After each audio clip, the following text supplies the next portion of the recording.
Volkanovski and Islam, if they go out and they fight again, and everything stays the same, but one guy fights just that much better, just a little tiny bit better.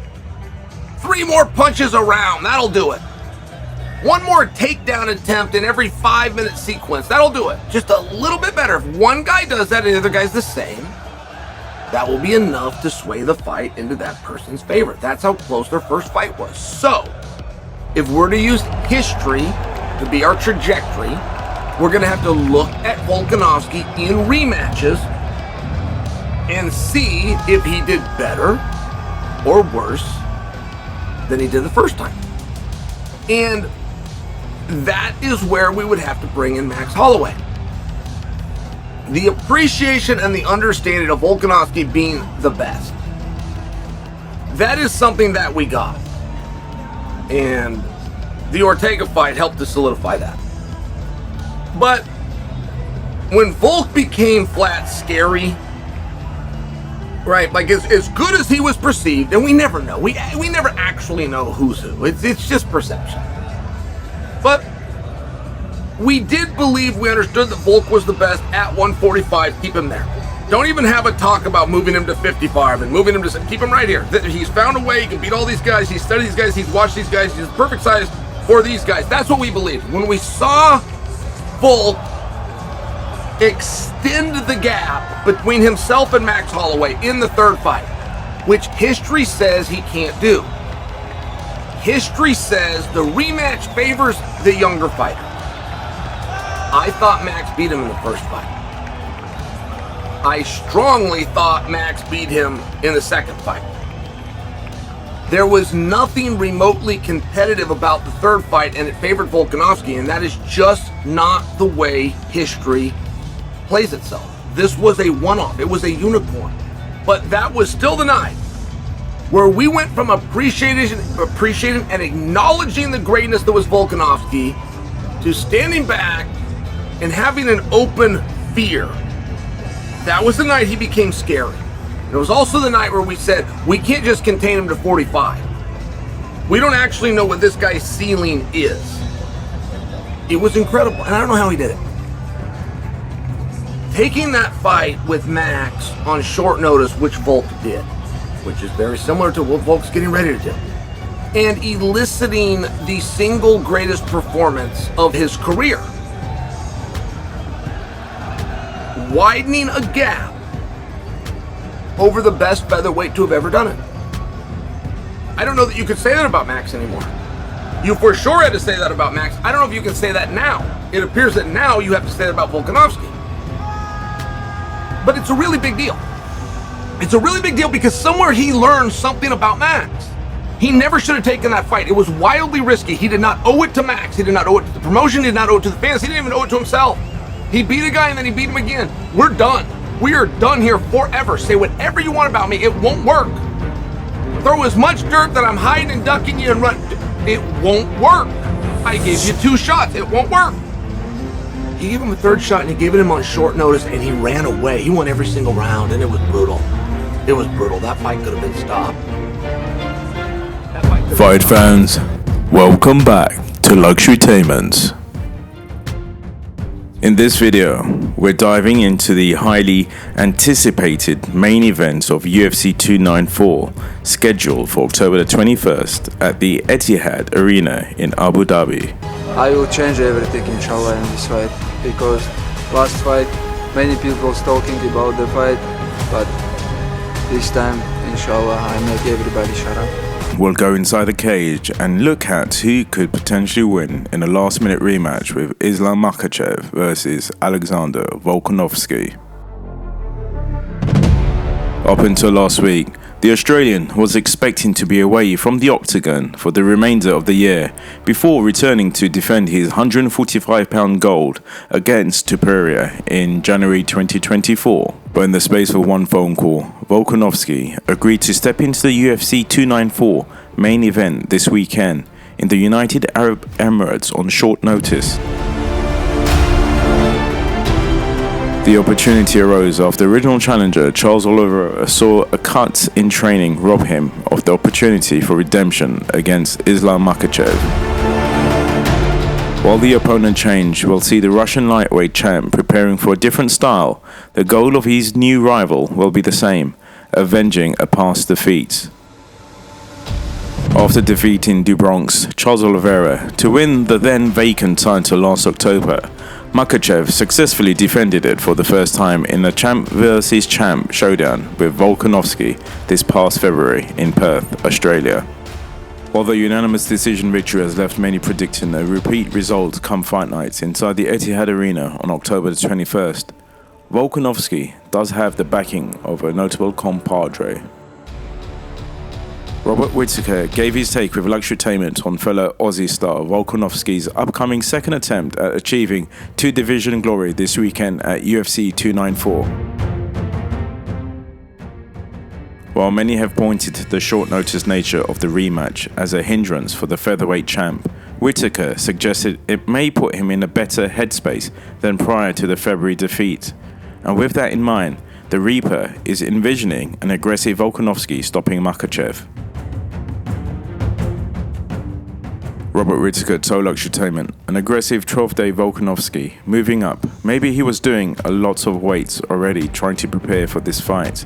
Having lost the first one, but seeing that he can hurt Makhachev, maybe we see a Volk that gets in there looking for that finish. I can see Volk hurting Makhachev and controlling the fight just by damage.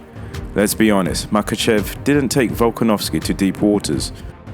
Volk was never in deep waters, and that's kind of where Makhachev needs the fight to go. I can honestly see Volk finishing Makhachev.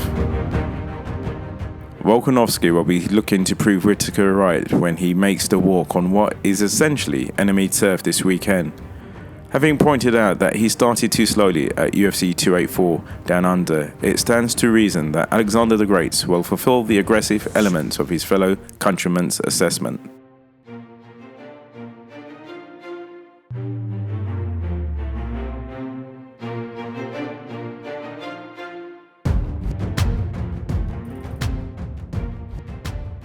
UFC 294 was set to be one of the biggest fight cards of the year, and it is arguably even bigger after undergoing two major late changes. In the main event, Islam Makhachev defends the lightweight title against featherweight champion Alexander Volkanovski, whom he narrowly outpointed in February, with the latter stepping in for the injured Charles Oliveira. Makhachev submitted Oliveira 12 months ago to win the vacant lightweight belt, and their highly anticipated rematch was scheduled to take place this weekend in the same venue, the Etihad Arena in Abu Dhabi, until a severe cut ruled out the Brazilian. In steps Volkanovski, however, for another tantalizing rematch.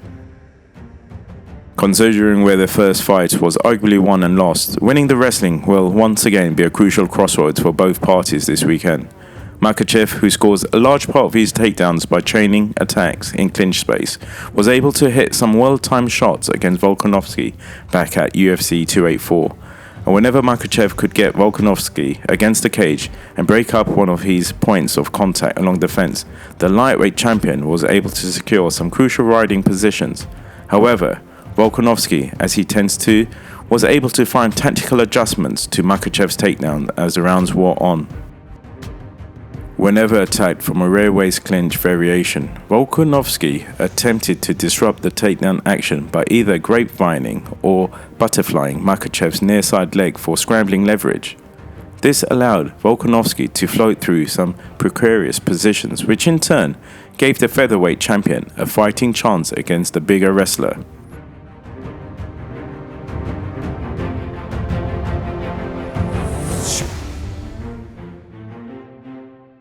Nevertheless, Volkanovski still officially clocked in at 0-4 in takedown attempts, scoring his lone stretch of top time from a knockdown that came late in round 5.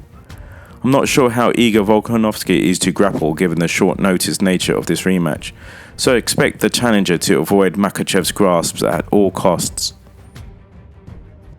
Considering that Volkanovski is taking this fight on 12 days' notice, I'm honestly surprised that the betting lines are technically shorter this time around.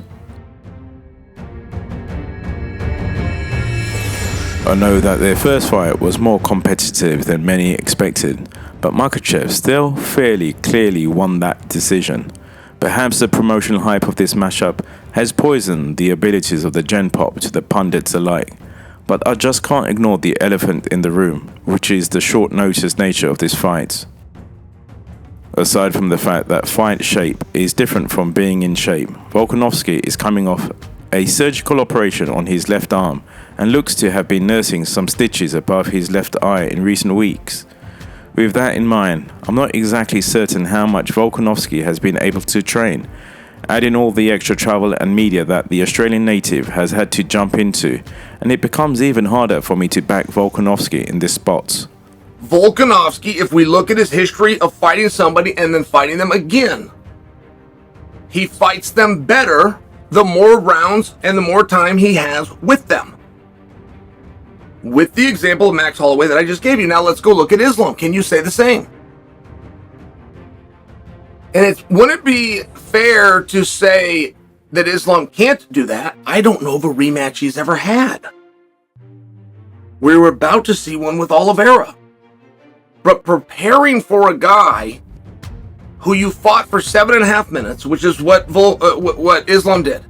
Every day you've got in your mind, in your motivation, in your hard work, in your effort, you know I'm fighting a guy who I fought for 7.5 minutes.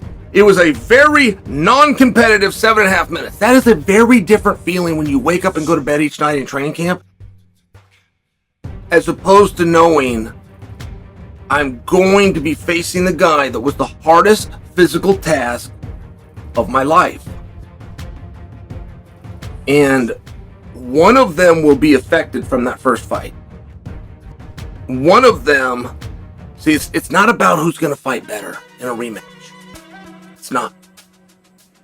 One of them will not fight as well in a rematch. When you have the hardest experience of your life, if you are a really deep thinker, you can begin to strategize and figure out how to get the same result while not going to those deep waters that are horrifying. And you don't even know about them until you get there. It doesn't matter how tough you are. It's fight or flight, and your body and your mind naturally will not want to return to something like that. So when you have a rematch, it's not that one guy fights better, even when the result is completely different. One of the two guys wilts. And if he wilts just a little bit, it will make the opponent look better. So Volkanovski, who's coming in with a world title, and regardless of outcome, will wake up the following day as world champion, versus Islam, who will show up with a world title, and if it doesn't go his way, will no longer be world champion. Which one of them do you think has the motivation? Which one of them? I'm a big fan of both Volkanovski and Islam Makhachev, and a part of me will be definitely hoping for the featherweight king to pull off an incredible upset. That said, as an analyst who is being real about the situation at hand, I have to pick Makhachev to survive the early scares in order to pull away and force a stoppage. So guys, who do you have winning in this fight? Please like, subscribe and comment, and have a great day.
Islam and Volkanovski, the first fight was incredible. Everybody wanted to see the rematch. Everybody was asking when it could possibly happen again. Should we do it again? Let's do it good. Maybe Abu Dhabi.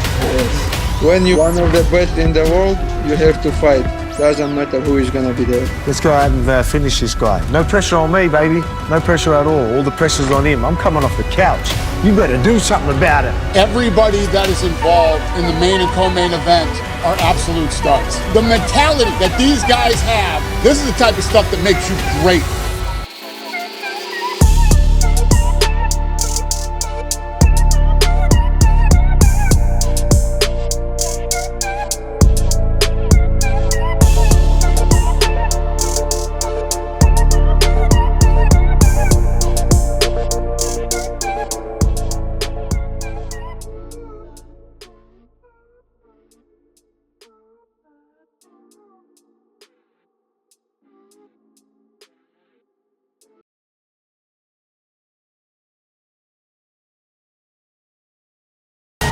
Let's look what happens if things go right. Excited for him and Islam to fight again. Let's go. It doesn't matter where. Let's go.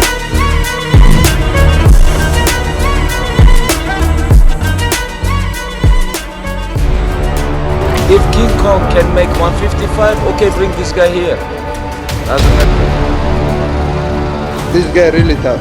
If you want to stop him, you have to choke him or knock him out. This guy gonna fight 5 rounds. He had surgery after his last fight. Just how compromised is Volkanovski going to be, either from injury, cardiovascular conditioning? I'm worried Islam could win this in a relatively not easy fashion, but compared to the first one, much easier.